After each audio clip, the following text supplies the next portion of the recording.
Alors,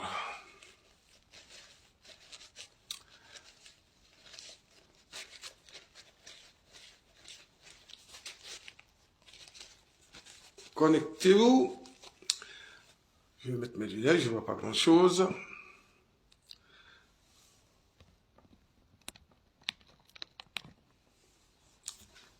Bon, alors,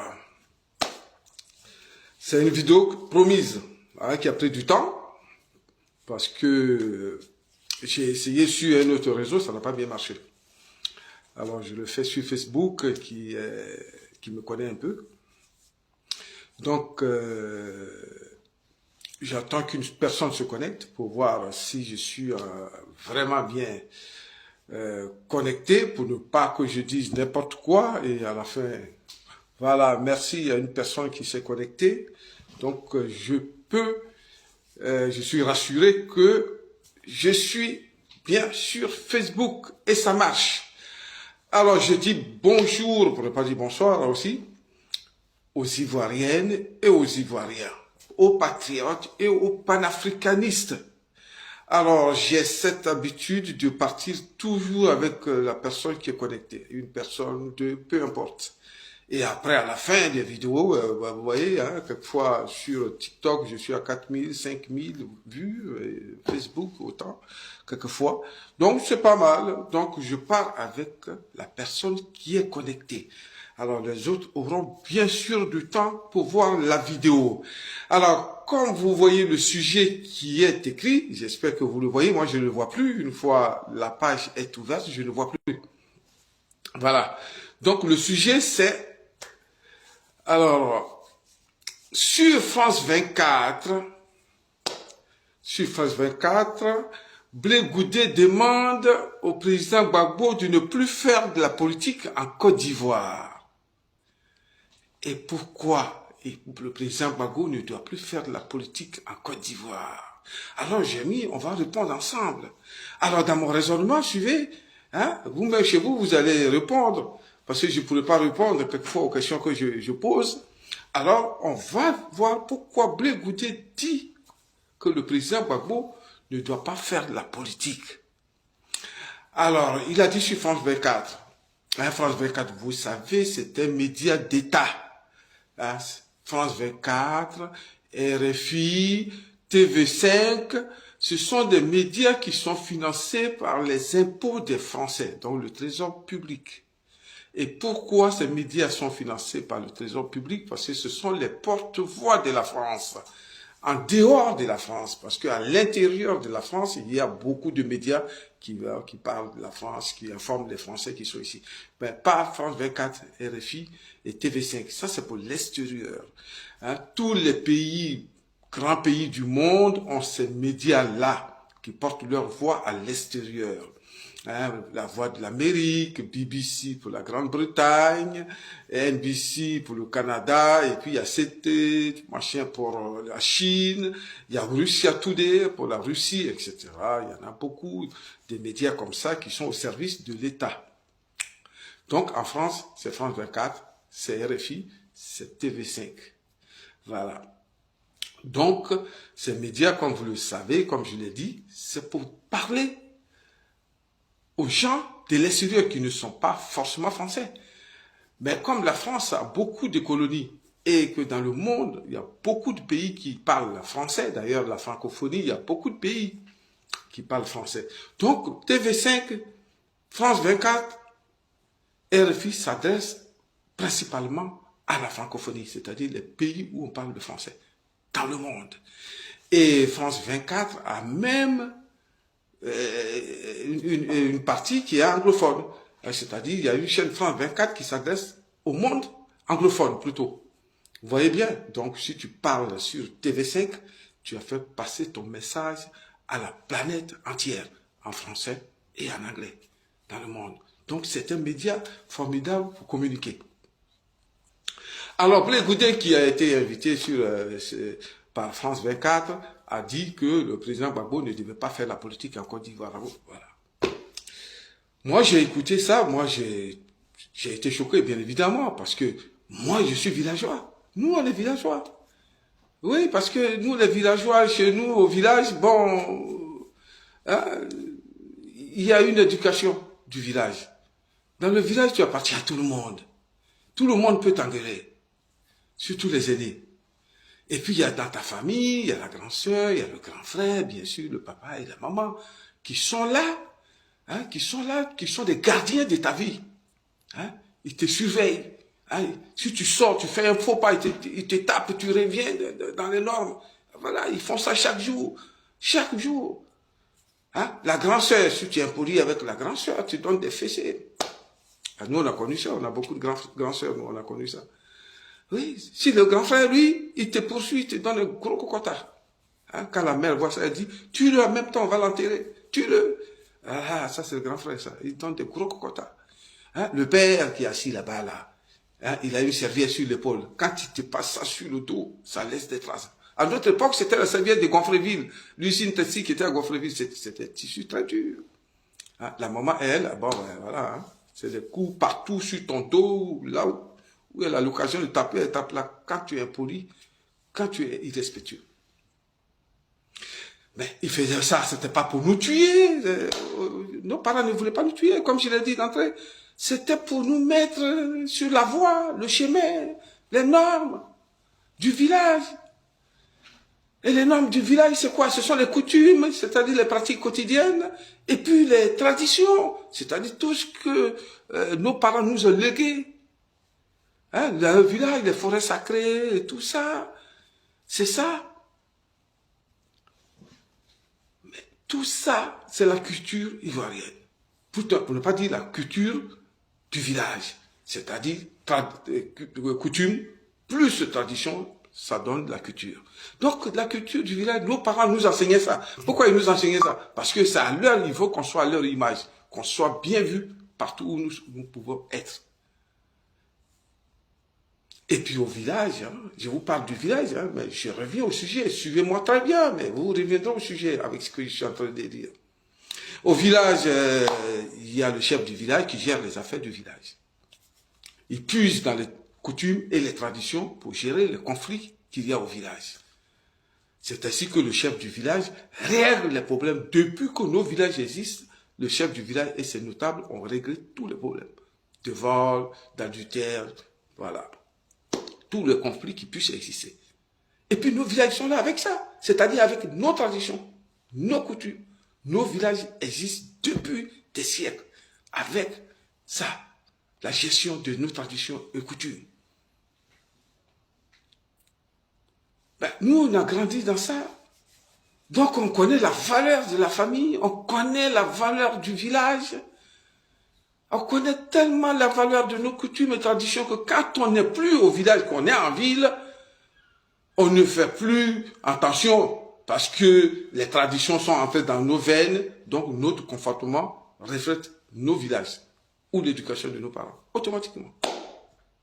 En ville, c'est vrai que nos enfants, eux, n'ont pas, on pourrait dire, n'ont pas cette chance, parce que 80% ils sont dehors, à l'école, dans la rue, et 20% ils sont à la maison. Donc, les traditions du village, donc, là, nous connaissons, on a eu du mal à les faire passer. Mais on s'en sort très bien le plus souvent. C'est pour ça que vous avez remarqué, on dit souvent, ah, les enfants du village sont bien éduqués. Ouais, pourquoi? Eh bien, à cause des coutumes et des traditions. Voilà. Mais quand tu sors du village et que tu es au niveau du pays, alors comment les choses se passent? Dans la Côte d'Ivoire d'aujourd'hui, ce qui fait la nation ivoirienne, c'est 60 ethnies. Ce sont les 60 ethnies là qui font la nation ivoirienne. 60 ethnies. Comment le lobby peut vivre en harmonie avec le Kroumen? Comment le Kroumen peut vivre en harmonie avec le Kourango? Comment la Bouré peut vivre en harmonie avec le Gouro, le Bété, les Agnis, les Atiers, Abé, Malinké, Koyaka, etc. Dans un pays, c'est très difficile. C'est différentes cultures. Chacun a sa façon de danser, de s'habiller, de construire ses maisons. Comment harmoniser la vie entre ces 60 ethnies? Alors, on s'est fait des lois. Voilà, ces lois-là nous disent, bon, lobby, toi tu fais comme ça, mais le Kroumen, lui, il n'aime pas ça. Hein, l'Agni n'aime pas ça. On fait des lois pour que les gens vivent au moins en harmonie dans le pays. C'est pas forcément parfait.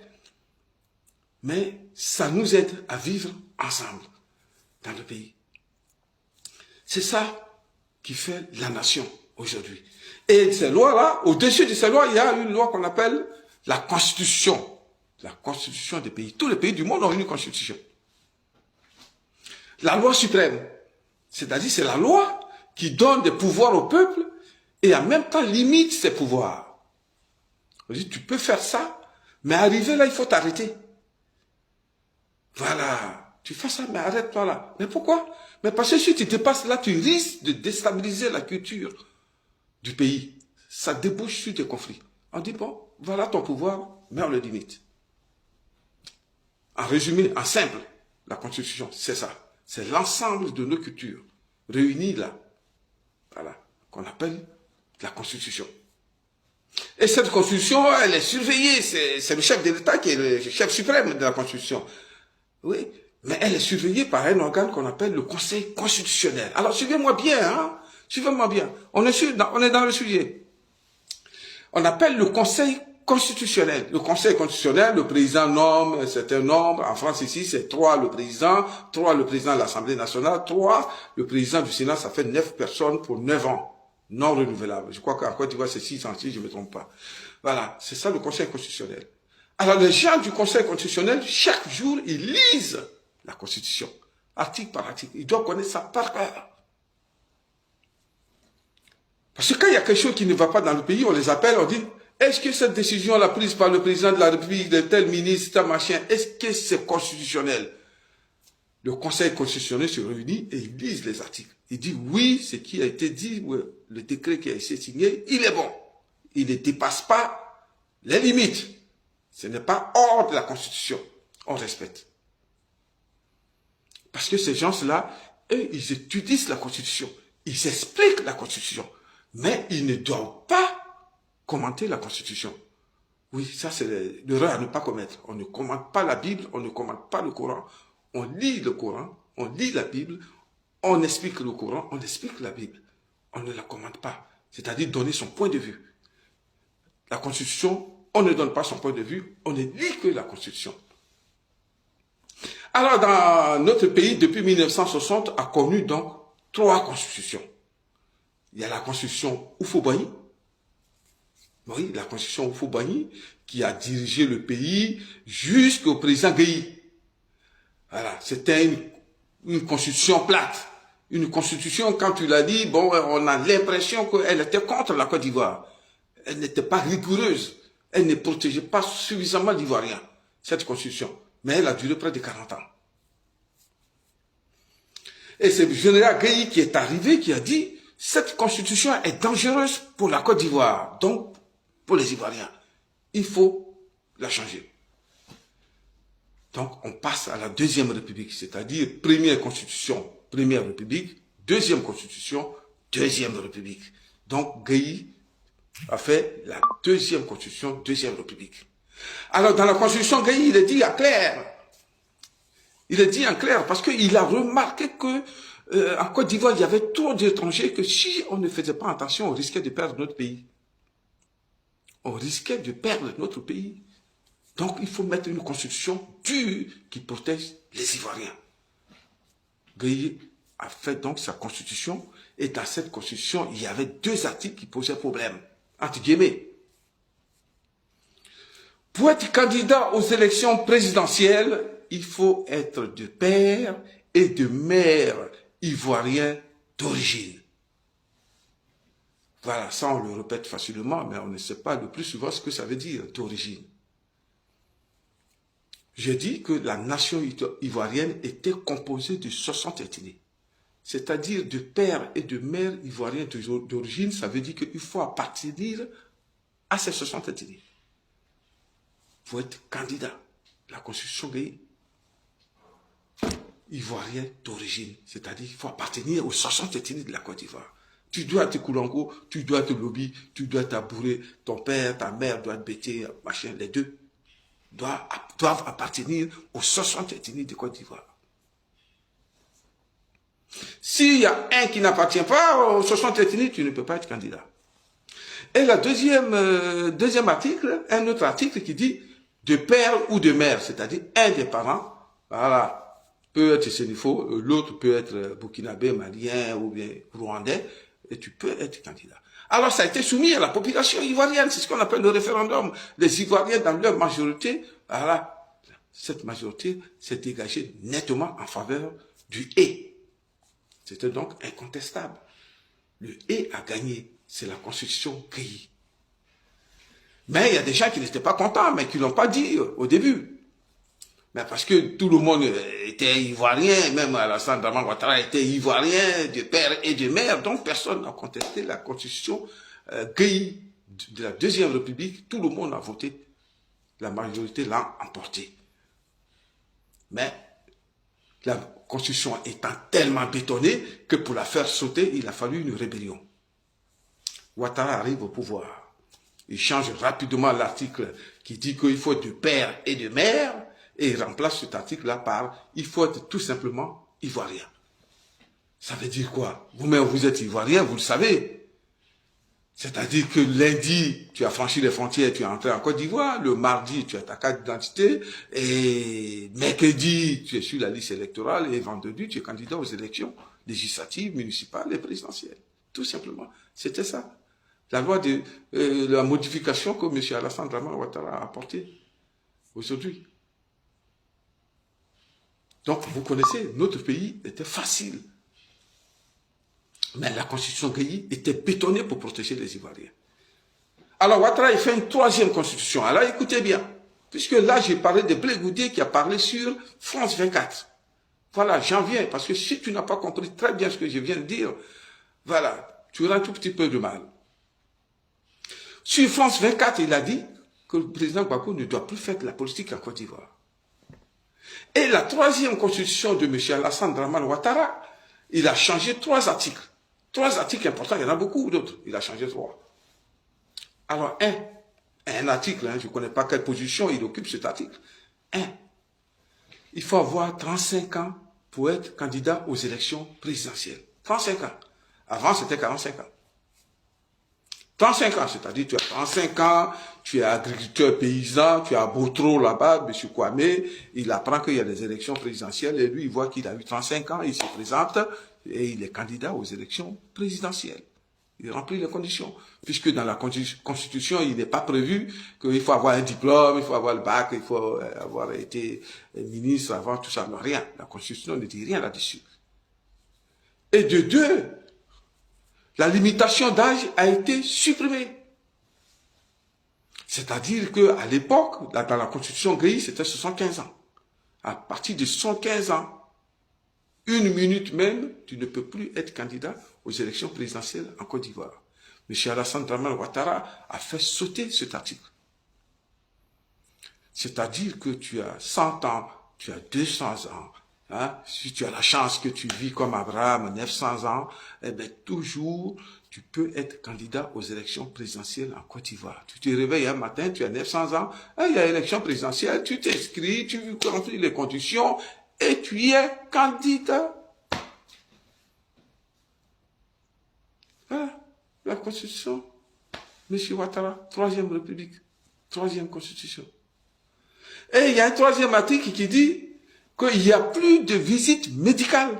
La visite médicale était prévue dans la Constitution gay. Dans la Constitution Ouattara, ça a été supprimé. C'est-à-dire que tu es malade d'un cancer, il te reste 2 mois pour crever, tu as une autre maladie bizarre qui te fatigue, tu ne bouges même pas, voilà. S'il y a des élections présidentielles, tu es candidat, tu remplis les conditions et tu pars aux élections. Voici la constitution actuelle dans laquelle nous sommes. Vous avez vu? C'est la constitution actuelle. Alors, M. Blé Goudé, alors, il a une conférence à Bordeaux, en France. Bordeaux, c'est en France. Alors, il va à l'ambassade de France, il prend son visa. Alors, bienvenue, monsieur, comment allez-vous? Vous allez en France? Ben voilà, on lui donne son passeport avec un visa à l'intérieur et il vient à Bordeaux pour une conférence. Et invité par ses sympathisants, son parti en France. Blé Goudé finit sa conférence, mais il avait d'autres rendez-vous qui sont prévus, certainement depuis très longtemps. Il avait un rendez-vous avec France 24. C'est-à-dire, France 24, dans l'instant où on te dit France 24, c'est-à-dire c'est pour parler au monde entier. Donc, il est invité par France 24. Il se présente au studio de France 24 et on lui pose des questions. C'est dans ces questions-là, justement, dont je ne parlerai pas toutes, puisqu'il y a une question qui m'intéresse. Si lui, il avait des ambitions pour devenir président de la République, bon, ça, c'est une question, normalement, on ne doit pas poser à un politicien. Parce que quand tu es politicien, tu as toujours cette ambition. Là, d'être un élu du peuple. Un maire, député, président de la République. Donc, on n'a pas besoin de poser la question à un politicien s'il avait des ambitions. Un politicien ne doit pas dire que lui, il fait de la politique pour devenir président de la République, parce que le politicien, c'est ça, ce sont ses ambitions. Ce sont ses ambitions et ses objectifs à atteindre. Donc, il n'y a pas de problème. Blé Goudé dit, il va diriger la Côte d'Ivoire, c'est super. Mais qui l'empêche? Personne. C'est le peuple souverain qui vote. C'est tout. Et à la fin, vers la fin, là, il dit que oui, mais lui, il aurait voulu que le président Gbagbo ne se présente plus aux élections présidentielles parce que il est vieux et il n'est pas en bonne santé. Vous voyez ça? Moi, c'est le président Gbagbo qui m'intéresse. Hein. C'est Blé Goudé qui dit ça. Hein. Moi, je dis que moi, je suis villageois. Vous avez vu, je l'ai dit, nous, on a grandi au village. Au village, on ne dit pas ça à son père. C'est pour ça, nous, on a appris ça là-bas. Les grands frères, les grandes sœurs, maman, papa, même les aînés du village, on les respecte tellement que de tels propos ne peuvent pas sortir de nos bouches. Sinon, on va dire que tu es impoli, tu es mal éduqué au village. Tout le monde a la parole sur toi au village. Hein. Mais Blé Goudé dit, le président Gbagbo ne doit plus faire de la politique. Sur France 24, sur le territoire français, dans un média français, France 24, c'est-à-dire faire passer le message dans toute la francophonie et dans tous les pays anglophones du monde entier, où France 24 diffuse en français et en anglais. Dans un studio, il dit, dans une radio d'État, que le président Gbagbo ne doit plus faire de la politique dans le monde, dans toute sa vie. Parce qu'il est vieux, il n'est plus en bonne santé. Ah, bon Dieu, je vous assure que moi qui suis fils de paysans et villageois, ça m'a choqué. Ouais, c'est normal. Ça m'a choqué. Blé Goudé en France, dans un média français, qui déclare à la planète entière que le président Gbagbo ne doit plus faire la politique en Côte d'Ivoire parce qu'il est vieux, il est malade. Vous avez compris ça? Pourtant, je viens de citer là les trois constitutions, constitution Houphouët-Boigny, constitution Gueye et la constitution Ouattara. La troisième constitution dans laquelle nous sommes aujourd'hui dit clairement que tu as 35 ans, tu es candidat. Que tu aies 200 ans, 900 ans, tu es candidat. Il n'y a plus de certificat médical pour être candidat. Où est-ce que Blé Goudé enlève cette compréhension des choses pour dire que le président Gbagbo ne peut plus être candidat? Je me pose la question. Toutes ces conditions-là, le président Gbagbo les remplit. Il a plus de 35 ans. Lui, il n'a même pas encore atteint 100 ans. Hein, ses collègues mettent dans le monde les troncs et tout ça deviennent des présidents de la République. Selon notre constitution, il n'y a pas de limite. Il n'y a pas de certificat médical que tu sois malade, handicapé ou machin, tu es candidat. Mais pourquoi Blé Goudé dit que le président Gbagbo ne peut pas être candidat? C'est là que je ne comprends pas. Il a pensé ça depuis très longtemps, ou bien on lui a fait faire dire ça en France et sur France 24. Mais je pense que c'est ça. On lui a dit, viens ici, tu vas parler sur France 24, tu vas dire que le président Gbagbo ne doit plus faire la politique et tout ça. Et comme toi, tu es Blé Goudé, le monde entier va comprendre ça et ils vont dire que c'est normal que Gbagbo ne soit plus candidat. Vraiment, sincèrement. Quand je vais sur le site là officiel de Blé Goudé, il dit oui, j'ai du sang dans les veines, je suis un homme, hein, j'ai travaillé pour Gbagbo, j'ai travaillé pour la Côte d'Ivoire, j'ai mis ma vie en jeu. Je dis mais Blé Goudé, tu as la chance, tu te promènes aujourd'hui avec ton diplôme de CPI. Et puis mais tu n'es pas mort. Il y a des gens qui ne peuvent pas aller à la CPI. Mais parce qu'ils sont morts. Ils sont tous morts. Depuis 2002 jusqu'à aujourd'hui, nous sommes dans la rébellion. Qui connaît le nombre de morts en Côte d'Ivoire? Le nombre de gens qui se battaient pour la Côte d'Ivoire, des patriotes qui se battaient pour la Côte d'Ivoire et qui sont morts, qui peut le compter? Il croit que c'est lui seul qui s'est battu en Côte d'Ivoire et que la Côte d'Ivoire lui devait ça, que le président Gbagbo lui devait ça. Et que le président Gbagbo ne doit plus être politicien. Lui, Blé Goudé, il est jeune, il est en forme, c'est lui qui va être candidat. Regardez, mais, vous voyez, je répète ça, mais ça me fait un truc bizarre à moi. Pour un villageois comme moi. Le président Gbagbo, non, il ne doit plus être candidat aux élections présidentielles. La Constitution ne l'interdit pas. Mais pourquoi Blé Goudé l'interdit au président Gbagbo? Le président Gbagbo est en train de se battre, lui il dit qu'il sera candidat, il va mettre son nom sur la liste électorale. Et la bataille qu'il mène, c'est pas à lui seul. Puisque s'il est sur la liste, tout le monde sera sur la liste. C'est évident. Mais pour quelle raison Blé Goudé a eu cette formidable idée pour aller la dire en France et sur France 24 pour informer la planète? Tous ceux qui ont écouté France 24 dans le monde ont dit Blé Goudé a dit que Gbagbo ne doit plus faire la politique. Parce qu'il est vieux, il est malade. Et que lui, Blé Goudé, il est jeune, il est en forme. Voilà, c'est le tour de la jeunesse de diriger la Côte d'Ivoire. Et lui, il a cette ambition-là de diriger la Côte d'Ivoire. Mais Blé Goudé, tu sais, moi, il y a longtemps, hein, tout le monde sait maintenant que moi, j'étais traité d'idiot. Hein, il y a des amis qui m'ont appelé, certains de tes sympathisants qui sont mes amis qui ont dit, oh, laisse tomber, laisse tomber. Ne dis pas ça. Mais quelquefois, ça me revient. J'ai envie de dire que tu es idiot. Ou bien tu n'es pas au complet. Comment tu peux tenir de tels propos envers le président Gbagbo? Est-ce que toi, tu es jeune?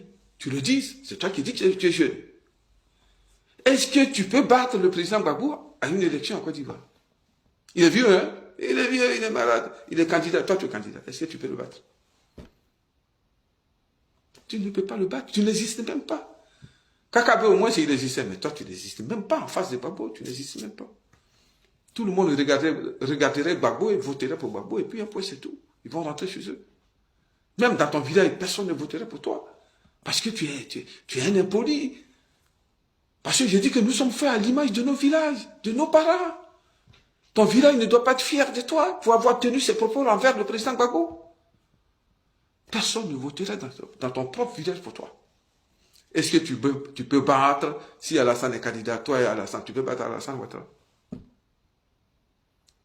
Mais écoutez, tu peux battre? Tu peux battre Gbagbo? Tu peux battre Ouattara? Est-ce que tu peux battre Thiam à une élection présidentielle face à face? Tu ne peux pas. Et tu ne représentes rien en Côte d'Ivoire. C'est toi qui ne représentes rien, c'est toi qui dis que le président Gbagbo ne doit plus faire de la politique en Côte d'Ivoire. Il se trouve que c'est lui seul aujourd'hui qui peut battre tous ceux-là que je viens de citer pour libérer la Côte d'Ivoire. Et toi, Blé Goudé, tu rentres. Voici le problème. Est-ce que tu as mesuré la dimension de tes propos? Est-ce que tu as pensé un instant comment le président Gbagbo recevrait ce message-là que tu as passé sur France 24? Tu as pensé à ça? Comment Gbagbo va recevoir le message? Comment sa femme va recevoir le message? Comment le PPSI va recevoir le message? Comment les sympathisants du président Gbagbo en Côte d'Ivoire et ailleurs vont recevoir ce message? Comment les patriotes vont recevoir ce message? Est-ce que tu as pensé à ça un instant? Non, tu t'en fous. Et tu t'en fous. Et après, quand on parle comme ça, on te traite d'idiot et d'incomplet. Tu dis, tu te plains. Oui, moi, écoutez, j'ai le sang et j'ai travaillé pour la Côte d'Ivoire. Qui n'a pas travaillé pour la Côte d'Ivoire? Tu te plains pourquoi? Tu es mal éduqué. Tu crois que nous autres, comme ça, on va attendre ces propos-là et puis on va te laisser passer? Que le président Gbagbo doit plus faire la politique? On va te laisser passer.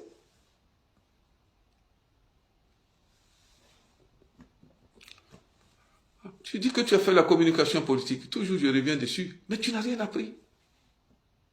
Comment tu peux tenir des propos comme ça et ne même pas penser un seul instant aux conséquences de ses propos. Tu n'as même pas pensé à ça. Et tu es là, d'ailleurs, tu n'es même pas conscient de ça. Alors, quand tu vas voir Simone Gbagbo, hein, tu causes avec Simone Gbagbo, gentil, vous rigolez, tout ça, mais Simone Gbagbo ne sait pas ce qui est dans ta tête, c'est normal. Mais pourtant, tu as dit sur France 24 que tous tes aînés ne devaient pas faire la politique. Aîné, ça veut dire quoi? C'est-à-dire celui qui est plus âgé que toi. Nous, on connaît ça au village là-bas. Tous les aînés du village, ils nous commandent. Tous les aînés. Mais toi, tu ne sais pas ça. Que tous les aînés ne devraient plus faire la politique en Côte d'Ivoire. Donc Simone Gbagbo, que tu fréquentes, tu rigoles avec elle, elle ne devait pas faire la politique. Mais ça, tu ne lui dis pas. Tu l'as dit sur France 24, elle a compris. Tu as choqué une autre personne de plus. Et Afingeta, ton pote, on n'était pas à Yamoussoukro la dernière fois? C'est pas ton pote? Et c'est ton petit frère. Mais c'est ton aîné. Et tu dis que tous les aînés ne doivent pas faire la politique en Côte d'Ivoire. Mais attends, moi je le répète là, j'ai l'impression que c'est moi qui le dis sur RFI. Mais bah oui, disons, c'est un peu quelque part. Alors, qu'est-ce que va penser à Fingessa de toi? Lui, il est ton aîné, il ne doit plus faire la politique en Côte d'Ivoire. Tu l'as dit sur France 24. Hein? Et Thiam, tu ne le fréquentes pas, Thiam? La dernière fois, tu prenais des photos à Thiam, tu as mis ça sur ton site officiel, comme si c'était une réussite pour toi. Mais Thiam aussi, c'est ton aîné. Moi, il est de ma génération, Thiam. C'est ton aîné. Et tu dis que tous tes aînés en Côte d'Ivoire ne doivent plus faire la politique. Ben, je ne sais pas qui te conseille, moi je ne comprends pas, sincèrement. Non, moi je parle de ça parce que tu es ivoirien. Donc si tu fais la politique, si tu étais quelqu'un de bien, on pouvait compter sur toi pour dire celui-là, il peut défendre la nation ivoirienne. Donc, mais on peut pas vous regarder comme ça parce que vous êtes dans vos partis, dans vos clubs. Alors, les Ivoiriens ne devaient pas s'intéresser à vos personnes, mais bien sûr, on doit s'intéresser à vous. Mais comment, avec ces propos-là, comment tu peux diriger la Côte d'Ivoire? Tous ceux qui sont plus âgés que toi, qui sont les aînés en Côte d'Ivoire, ne doivent plus faire la politique. Et en même temps, moi, j'ai dit que tous ceux qui sont plus âgés que toi, qui ont le bulletin de vote, ne doivent pas faire la politique non plus. Et c'est ce que tu es en train de dire, c'est toi qui le dis. Puisque tu n'aimes pas ceux qui sont âgés. Tu n'aimes pas ceux qui sont tes aînés. Comment ça? C'est une aberration, c'est être, je ne sais pas moi, hein? Si c'est Steve Biko qui est le Mauritanien, il t'aurait insulté copieusement. Bon, heureusement, tu as la chance. Moi, je te traite que d'idiot. Comment quelqu'un qui dit qu'il veut diriger le pays et tient des propos comme ça? Hein? C'est toi seul qui tu t'es battu en Côte d'Ivoire? C'est toi seul? Tu as la chance, tu es vivant. Dis merci, bon Dieu. Comme tout le monde ne meurt pas dans une guerre, c'est pour ça que nous tous, nous sommes là. Toi, tu es vivant et tu ne penses même pas aux gens qui sont morts pendant la guerre. Ah oui, écoutez, j'ai travaillé pour la Côte d'Ivoire, j'ai donné ma personne pour la Côte d'Ivoire, mais, et ceux qui sont morts, ils ont donné quoi, bon Dieu? Et puis n'oublie pas, c'est pas toi qui as dit, vous Ivoiriens, arrêtez de manger, allez-y attaquer 43e dimanche, 43e dimanche, je ne sais pas si c'était Disneyland, c'est une base militaire. Beaucoup d'Ivoiriens sont morts, tu les as envoyés à l'abattoir. Tu veux qu'on dépose plainte contre toi pour indemniser les parents là, des enfants que tu as envoyés là-bas qui sont morts? Tu veux qu'on dépose plainte contre toi? C'est le président de la République seul. Dans la Constitution, c'est écrit qui peut déclarer la guerre à un pays après avoir consulté l'Assemblée nationale. Mais toi, tu représentes quoi dans la Constitution ivoirienne pour envoyer des Ivoiriens à l'abattoir? Tu les envoies là-bas, ils sont morts, et puis toi, tu dis que c'est toi seul qui a travaillé pour la Côte d'Ivoire. Et que toi, tous les vieux là, ils doivent te laisser la place pour que tu sois président de la République. C'est-à-dire pour que toi, tu sois président de la République en Côte d'Ivoire, il faut que tous les anciens meurent. Ils ne sont même pas là. Ils ne sont pas là. C'est ça, c'est ce qu'on comprend. C'est tellement facile à comprendre.